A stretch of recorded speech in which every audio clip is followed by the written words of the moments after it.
Cool. Not bad. The precision number here is over 80. Over 80, we be saying is good.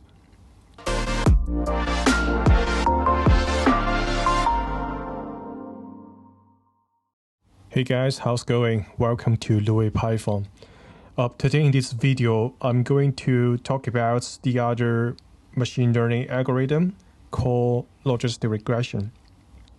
Logistic regression is quite similar with eBay. It's a binary classification. It's a binary classifier, and this classifier is with the nonlinear decision boundaries, and they have quite a lot of difference between. Logistic regression has quite a lot of different sets compared to eBay. And today I will take some of the online e-commerce stores transaction data sets for the instance to make use of logistic regressions predicting the transaction price range using the existing data set.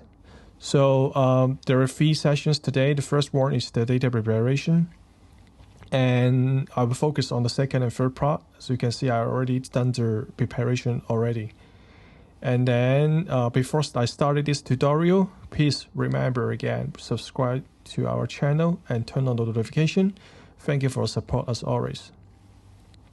And first thing first, I would like to go to the target label, because above here is the process of cleaning up the raw data set. Make sure all the data is in the right format, and it is the features we are going to use to train the model and get our target predict value as accurate as possible. But as I just mentioned earlier, logistic regression is a binary classification. So we need to set a label for each instance, because as you can imagine, the transactions from online store, would be varied, right? Each transaction's value would be different. And we have different customer data, we have different checkout pricing as well. So I was to set a range. As you can see here, I try to find the product price median value, and then I will set that if the transaction price is greater than the median value, it would be 1, and rest of all the others transaction value would be 0. So this is I would like to highlight here, because no matter which binary classification algorithm you are going to use, this is a very important step you need to keep in mind to have a very clear and strategic labeling strategy. Okay, and I try to print this out, and also here set redash order day. What's going on here? I know. Try again.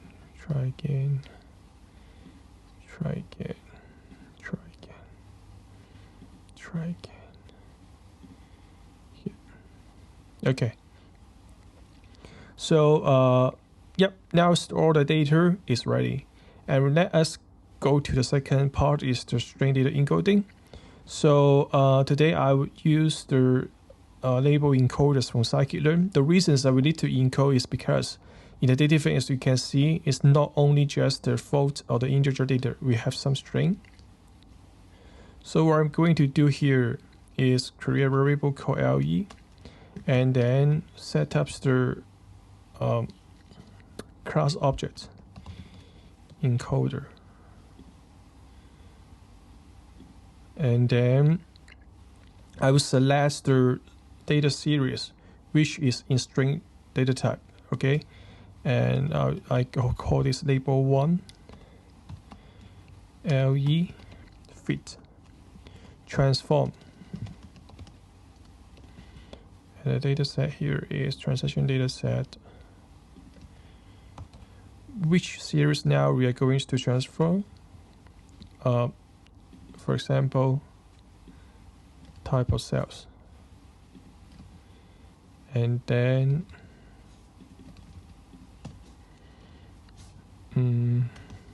let me set a name for this new series 1 here and the label 1. So now I will copy this 2 times because we have 3 pieces of data series that includes the string data. Except for the type of cells, we also have country. And I set the country name here. Here is the label 2. Last but not least, the gender. Okay. Gender. And the gender 1. So let me try to print this out and see what it looks like. Cool. So as you can see, here's the new data frame, except including the original data series, also has the encoded series. And the encoded series, which type of cells 1, country 2, yeah, I call country 2 here anyway, gender 1. Basically, this number value generated based on the original country, type of cells, and their gender string data. Okay. And we also need to, let me see whether I think there was some of the, I don't know, just in case, I'll try to remove all the negative value because some of the orders might be refunded transaction. So what I'm going to do here is try to for example, sales price dollars. Here is the transaction sales value. I'll try to set a condition which is greater than 0 because some of the instances might reflect the refund transaction. So the sales price value there would be negative. I don't want us to have this negative value that might impact the prediction accuracies. Okay, and let's try to print this as well. It might look the same, but it should be different. Maybe we can try to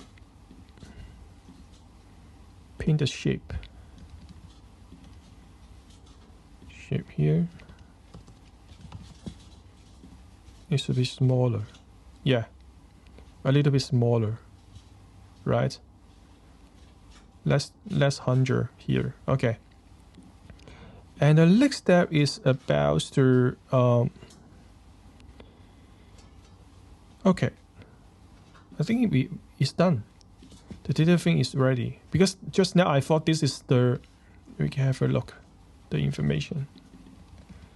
Pin again, and info.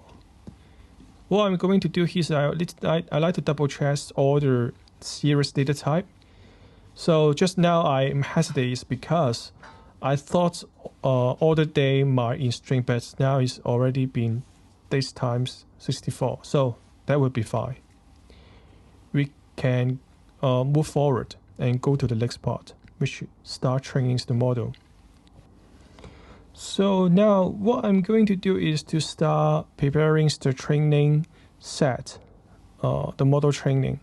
So as mentioned earlier, we are going to use the train test splits from scikit-learn model selection. So here xtrain, xtest, ytrain, and ytest,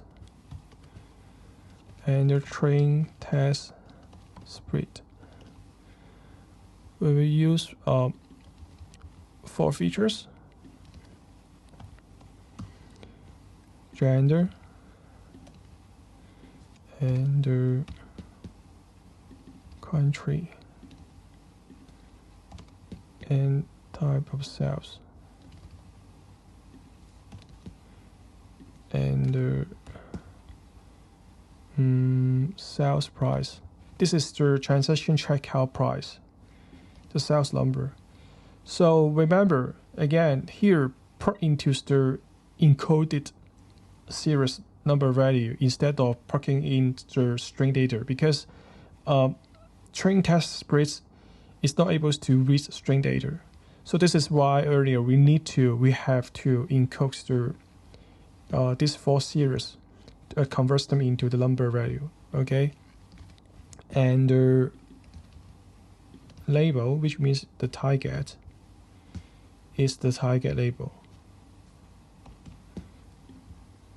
We already split into 0 and 1, and we set the criteria is 1 represents is greater than 100, 0 represents less than 100. Okay, and then I hate it. Test size. I get used to use 0.3, and then random stay 0 here.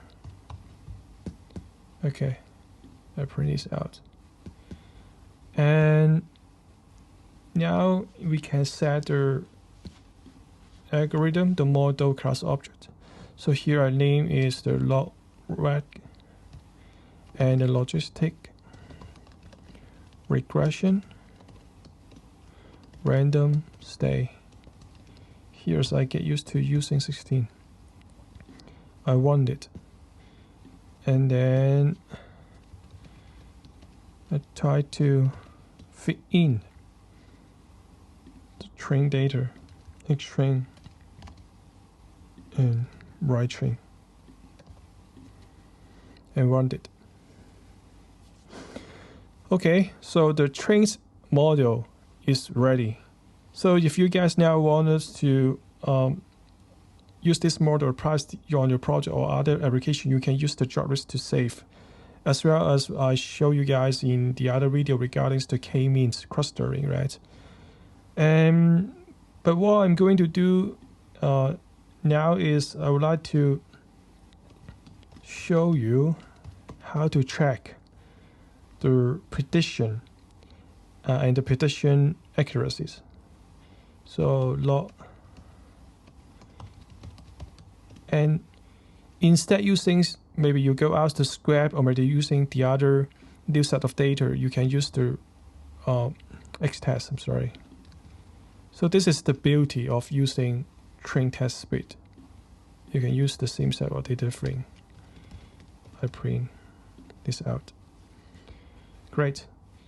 But it's difficult for us to evaluate, right? It's just a list and 0 and 1, 0, 1. You are not able to see whether the prediction is correct, which is fit in the expectation value greater or less than $100.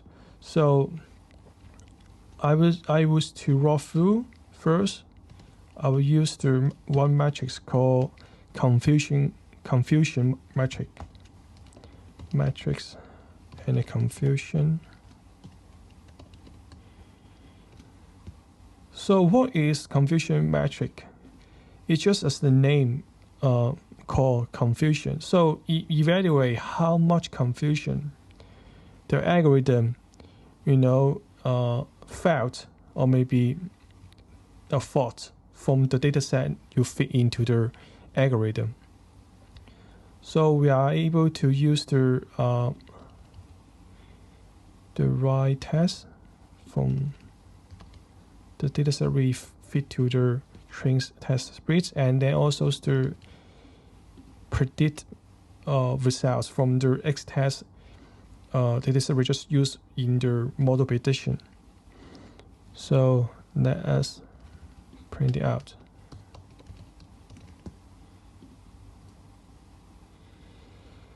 So here you can see, here is the positive, here's the double positive, is positive and negative. And let me use the matplotlib to visualize a little bit better. For example, I can say here's the class name 01 and Phoenix PLT support and the tick box, MP arrange name cast name, and we can set the X text and the tick box cast names. We set the right text tick box cast name, and we will use the seaboard heat map PD data frame, and the matrix we just generated here, matrix, and annotation true. The color code I will use, it really depends on you guys, it's totally fine. And G and AX XX set label position top, and also we set PLT tight layout and PLT title confusion matrix, and the Y point 1 PLT Y label, the actual label, sorry, it should be the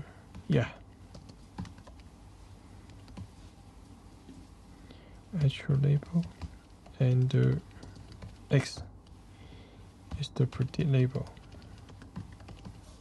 Okay, that's wanted.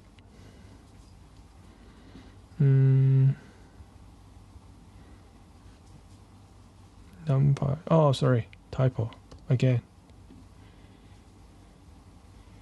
Right text cast name, oh my god. Cool. Great, it looks much better, right? So obviously here means that the model doesn't feel confused. So many 0 and 0, which means that less than $100, there's quite a lot of the portions from our data set. The model used the train test-based data sets to predict the new data. And then also here is the 1-1. It's not bad, but the model still have some of the prediction. Some parts feel confused, like saying the 1 and then 0, and then the model predict is 0, but actually it's 1. And here is the model predict is 1, but actually it's a 0. But it doesn't matter. I think most of the result looks accurate, but just part of it. And if you like to track the proportion, that means the ratio, how much the percentage, we are able to set up use the other we call the classification report, because there are different kind of the evaluation metrics, F1 score or the precision recall, etc. And this classification report from circular metrics includes all the score in one place, in one hub for use to track. So I'll use here is the 1 is less than or equal to $100, and the other is greater than $100. Okay, and you can print using classification report. This is the model I already imported earlier in the data preparation session. You guys can go to the Google Colab the raw scripts I will share with you later. And here is the Y test and the Y print and the target names. Target names. Okay. And let's run it. Cool. Not bad. The precision number here is over 80. Over 80 percent is good. Right? So apart from looking at the actual prediction value, we can also look at the probability, right? I think this is one of the most beautiful parts using machine learning. So here I try to use the probability using our model and predict the probability using the X-test. X-test 1 here. And I'm going to use the ROC curve to visualize matrix ROC curve and Y test Y print probability, and then use C-score matrix.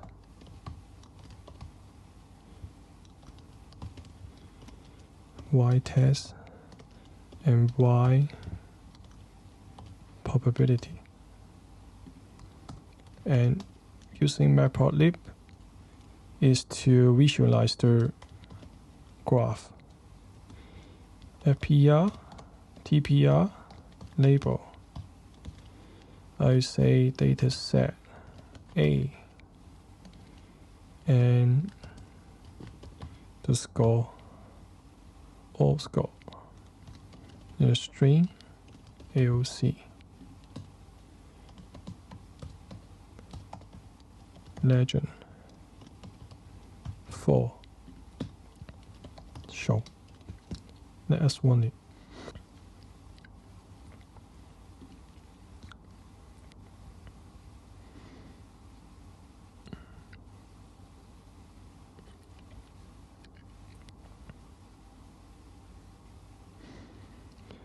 I think there's some typo here. Yeah, I missed the A.